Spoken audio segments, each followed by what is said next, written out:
Hello everybody, welcome back to Quick Guide. I'm back with yet another tutorial video, and in today's video I'll be showing you how you can log into your US Bank online account. For that you'll need to open a web browser. You can use any web browser you want. For now I'm going to open Google Chrome.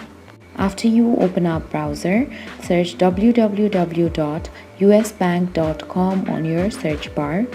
This way you'll directly land on US Bank's website. On your top right hand side there you'll see the option of login. Tap on it. Now you'll need to enter your personal ID and password that is associated to your account.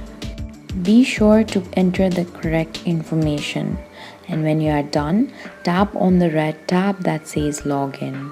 After you tap on it, this way you'll be able to log into your US banking online account.